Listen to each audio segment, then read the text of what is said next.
ఇప్పుడు నీళ్ళిచ్చే దేవుడు, గాలిచ్చే దేవుడు, నిప్పిచ్చే దేవుడు, వర్షం ఇచ్చే దేవుడు, ఇవన్నీ ఉన్నాయి కదా. అంటే ఈ సమస్తం ఏదైతుందో ఇదంతా కూడా ఒకటి, ఏకమేవ అద్వితీయం బ్రహ్మ. అంటే బ్రహ్మతత్వం ఏదైతుందో అది ఒకటి. ఆ ఒక్కదాన్ని రకరకాలుగా మనం ప్రార్థన చేస్తున్నాం, రకరకాలుగా పూజలు చేస్తున్నాం. దీనికి కారణం ఏంటి? ఒకటి కారణం. దాని ఈ రకరకాల దేవతలు ఎవరైతున్నారో, దేవతలు ఎవరైతున్నారో అది ఎక్కడో లేరు, మనలోనే ఉన్నది. అది మనం గమనించట్లేదు. అదే దేహస్థ సర్వ విద్యాశ్చ, దేహస్థ సర్వదేవత, దేహస్థ సర్వతీర్థాన్ని గురు వాక్యేన లభ్యతే, బ్రహ్మాండ లక్షణం సర్వం దేహ మధ్య వ్యవస్థితం. ఈ దేహంలో సమస్త దేవతలు ఉన్నారు, ఈ దేహంలో సమస్త తీర్థాలు ఉన్నాయి, ఈ దేహంలో సమస్త విద్యలు ఉన్నాయి. సమస్తమైనటువంటి బ్రహ్మాండ లక్షణం ఏదైతుందో ఈ దేహంలో నడయాడుతుంది. దాన్ని కనిపెట్టాలి. దేహంలో నడయాడేటువంటి అద్భుతమైనటువంటి శక్తి అవుతుందో ముఖ్యంగా అది మనకు పాలభాగం ఎక్కడ ఉంటుంది? మృదుడు భూస్థానంలో ఉంటుంది.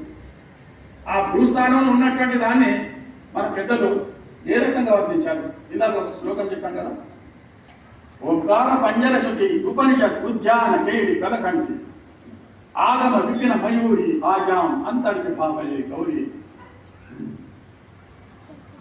ఈ పుట్టంట ఓంకారం అనేటువంటి పంజరంలో చాలా చక్కగా కూస్తున్నటువంటి రామచిలుకలండి. రామచిలుకలు ఓంకారం అనేటువంటి పంజరంలో చాలా చక్కగా రామ్ రామ్, ఇప్పుడు సాధారణంగా చిలుక పలికేది రామ్, చాలా చక్కగా రామ్ రామ్ అని పలుకుతున్నటువంటి చిలుకలాగేదంట ఈ బొట్టు. అంటే దాని అర్థం ఏంటి? ఈ బొట్టు ఓంకారాన్ని సూచన చేస్తుంది. అంటే ఓంకారం ఫస్ట్ మనకు ఉన్నటువంటిది ఏంటి? ఓం. ఏంటి ఫస్ట్? స్వదేహ మరణం కృత్వ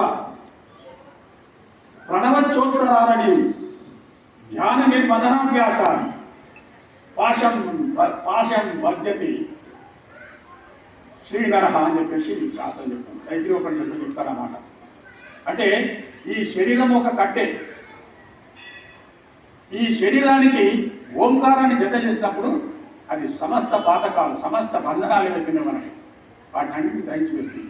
కాబట్టి మనం మొట్టమొదట ఓం అని చెప్తాం. ఓం అని స్టార్ట్ అయింది, మనకి ఏం పనిచేయదు. ఓంకారం అన్నింటినీ ప్రతీక.